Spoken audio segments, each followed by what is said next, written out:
Whether you are on an adventure or at the downtown cafe, your answers are no more than a sniff away. Dog Training 360's purpose is simple: to teach you why dogs do what they do, as well as the action steps you need to take to have better communication, connection, consistency, and conceivability with your dog. Today we're going to talk about the hard things that trainers ask you to do that it doesn't necessarily feel right. It doesn't necessarily look right, and it doesn't necessarily make sense in your brain for training.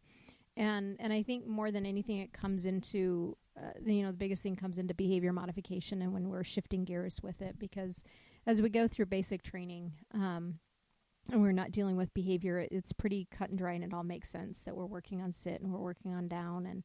And but when we get into behavior modification, there's a lot that we have to shift. There's a lot of behaviors that we have to change, and I'm gonna read a text from a client that it's not an easy case, because when the client initially called me, it was really her being frustrated with jumping, and it's really not a jumping problem. Yes, the dog is jumping. The dog has quite a few restrictions in the home. And they've set some very clear, defined boundaries, but they're not necessarily boundaries that I would consider healthy, but that's not going to change. So just to kind of create the picture here, the dog is only allowed on where the wood floors are. And so it's pretty much the dining room and kitchen area. The hallway and the bedrooms all have carpet. And there's one little sitting room off the kitchen dining room area that steps down, and that's carpet as well. So the restrictions are pretty limited overall, which is fine, but it sets up for as the kids come through that area and he starts jumping, then they hurry and get to carpet. And so ultimately the dog is in control of that area. Mm-hmm. And we think that we're protecting ourselves, but we're really just giving. So the dog's kind of learning that to take charge of this area. And the dog has never been pushed or really disciplined in a way that would push back on that control, mm-hmm. if you will. And so, the first thing we start talking about is taking space back and stepping into him when he's jumping, and that's triggering some aggression. And she had like a playpen area that she would put him in when she was going to go down and do laundry or whatever, instead of putting him in his crate. And we took that away and we put him, really talked about pressure and release and all of that into his crate, and nothing fierce, really, just kind of taking back that. And so there's been a real struggle, and we've also been doing a restraint down. And it's been a struggle with it.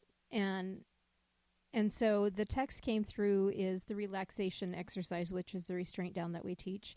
Things are still taking about 20 minutes, which is fine, but now he's trying to bite me every time he jumps up. I really don't want to have to be hard. What do I say with the biting, or do I just force him back down as quickly as I can and deal with it? And now he's starting to dig because they're leaving him outside more. And I don't want him to ruin my yard. So I can definitely see the struggle with the dog, and then also the struggle in the family, because they've never pushed back on these areas. So for sure he's biting because mm-hmm. what he's doing isn't working. Mm-hmm. And so, I'm going to call her and talk through, what has to happen. But it's really hard to teach people how to discipline correctly without it sounding mean or fierce or inappropriate. So Jess, what would be your advice, or Shannon, even for that matter? What would be your advice with with this, now the jumping is turning into jumping and biting.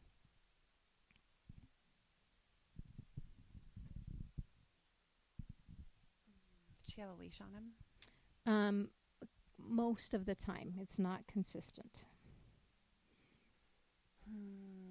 And because they leave the wood floor area so frequently, that having the leash attached was really kind of a hard concept for me to, like, they don't want the dog in the rest of the house. So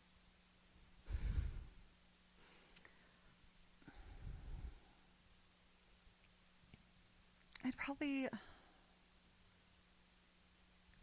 go with the leash and pot down in the beginning, like, so just correcting down and telling him no and just being firm about it. And if that's not working, then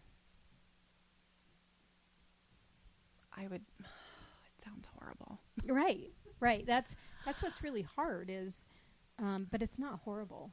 Yeah, it's just, I would grab him, pin him on the ground and be like, you're knock it off. Yeah. And then let it go. Yeah. Yep. I mean, I think it helps maybe people to think about it if you were receiving the same kind of energy from a human. Like if every time you walk down the hall, your child or your husband ran out and pushed you over. Yeah. Like, how long would you let that go for in your house? Right. If your child just would run out and just like kick you or something. Yeah. Every time you walk down the hall, you would stop right then and handle it right then. You wouldn't every time like run, like when you're a child and you like run and jump on the bed so the monsters don't grab you. Yep. Like like you don't just do that. Just run to your kitchen because your child is going to run out and kick you. Right. That's not, but that's how they're treating the dog. Yeah. Yep. Like a little monster that's going to bite their toes off, right? Yeah. So I think if you think if it's rude, if a person does it to you, it's rude for the dog. Yep. And you try and think, I'm going to handle this the same way I would handle it with a person. Right. Because you wouldn't just tell a person, oh, haha, that's fine, and like then run to the kitchen every day. Yep. No, you'd say, no, kicking is wrong, and you have to communicate, no, that's wrong to the dog in a way the dog can understand. So it's not, like if you think it's rude to tell your child not to kick you and then you just have a child that kicks everyone, I mean, then you're going to have a problem with the dog. Right. But we just don't do that. Yeah. So think about it from the perspective of, like, would you let a person do that to you? And if you would not, then don't let the dog. Yeah. And try to think of it in your mind, like, how would I deal with this if it was a person? Right. And then apply that to the situation with the dog. Yep. So, if you, and adding to that, if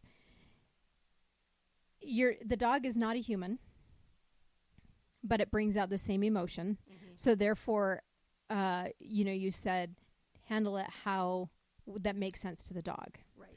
So if a dog, and I've seen it very clear, is, I'll give an example. Jess has a shepherd, a young guy, and he's really exuberant. And some dogs can handle his exuberance and others don't like it.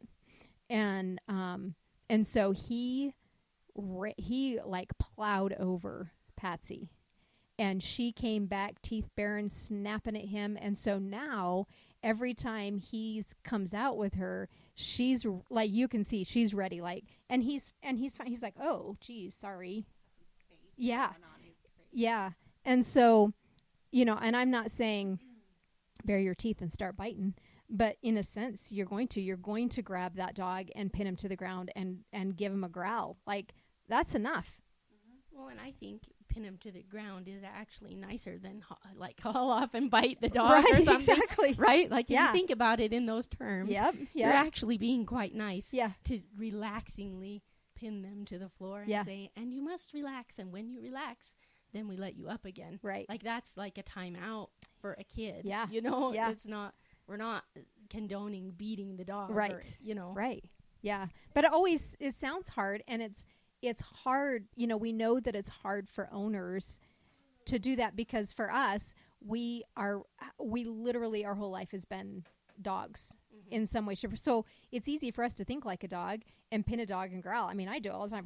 Don't do that, and then they're like, oh geez, sorry. And then we move on. But for a non-training dog owner, that this dog is so humanized in their world that it feels so weird to do that to a dog, that then it becomes, well, if it feels weird and it makes me uncomfortable, then it's got to be wrong.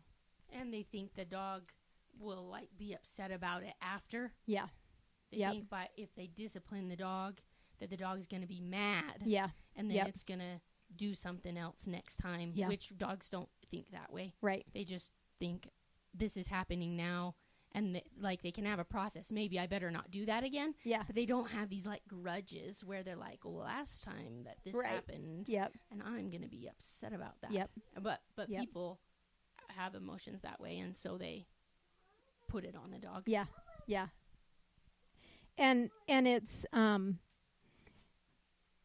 hard for owners to understand that we as trainers know that what we're asking them to do is hard. I get it. It's hard. It's not it's not normal for most people to think in the terms of a dog and how am I to be a dog because I'm a human being. And you're living with an animal. And there's nothing that you have to get dramatic about it, and you don't have to get loud about it, and you don't have to feel angry inside about it. No, you're just like, no. Yeah. No, that's not okay. Yeah. That's it. Yeah. It's not like a screaming, raging. Yeah. You're just saying, I don't like that. Yeah. And we don't want you to do that anymore. Right. Right. So it definitely, I think that, dog owners need to know that when we ask them to do things, that we're not asking them to be mean. We're not asking them to do something that's not going to fix the problem, because if we took their dog, we would fix the problem. Well, and it's hard for us. I mean, it's not emotionally hard for us. Yeah. But it does take work. That's what I mean by difficult. Yeah. You have to commit to it. You have to follow through. You have to spend the right amount of time. So even for someone that emotionally isn't invested in it, it's still hard. Yeah. For sure. And staying consistent, and we are going to ask you to do things that are hard because we're training animals. Whether it be that every time they do something good, you need to click that clicker and treat. That's even hard. Yeah, it is. You have to pay attention, right, and do it every consistently every time. For a long time, and you have to be committed to that clicker for a long time. And so it doesn't matter the style, whether it's clicker training or whether, I just got done with an e-collar training for the very first, the very first session of e-collar training. And it was out of the blue, I need an e-collar lesson. And I said, it's not just one lesson, it's 4 to 6. And I had to explain to her that it's not just, throw the collar on the dog and they're conditioned to it. And so once she realized, after we had our first lesson, she goes, oh, I totally get why you're having me do, 6 sessions with the e-collar, because it's a building block and it's not easy. And so it's really, no matter what style of training that you're doing, it's not, as trainers, we're not asking you to do stuff that we don't do ourselves, but we also know that it's not easy to discipline and get the point across. Anybody can discipline, anybody can say no, but it's what does no really mean, and how are you going to follow through with it? So it's a hard place to be, and I know this owner is struggling and she's trying to do everything right, but I knew that some aggression was going to come out in this dog because the jumping is intentional, of taking charge and taking control. It's not just a bouncing, bubbly, jumping puppy. Right. Completely. Yeah. Like he doesn't, he's trying to just hold on to his little space that he gets. And so it is important to know that we understand that it's hard, and we know that it's not something that we're asking you to do that's not effective. Sometimes when it's hard, that's when it's the most effective to do it. So think like a dog, and it's the same concept as your kids being rude, I mean, it's the same. It absolutely is. Yeah. Because you really don't want your kids to be rude. Right. To you or guests in your home. Yeah. Yeah. So why do we let our dog get away with it? Right. Right. Yeah. All the members of the family should be polite. Exactly. Not run and kick you when you go in the house. Right. Right. So you don't have to hurry and run down the hallway. Yeah. Get to the carpet. Yeah. Yeah. And there is a little bit of that. I mean, it's definitely in the dynamics. Her daughter is the most assertive in the household, and she kind of takes charge in a really healthy way, but I think she loves the dog the most too, because she'll get on the floor with him and have everybody likes the dog, but she gets on the floor and like has this really good interaction, and she just kind of puts him where she wants him to be. And so, she lets him get away with stuff, but that's just kids and having dogs. But she has clear boundaries with him, and so he's not so willing to test her boundaries because she's been clear about it. So, it's definitely, trainers ask people to do hard things because we know that it's the right thing to do, and it's what we do all day long. Mm-hmm. So.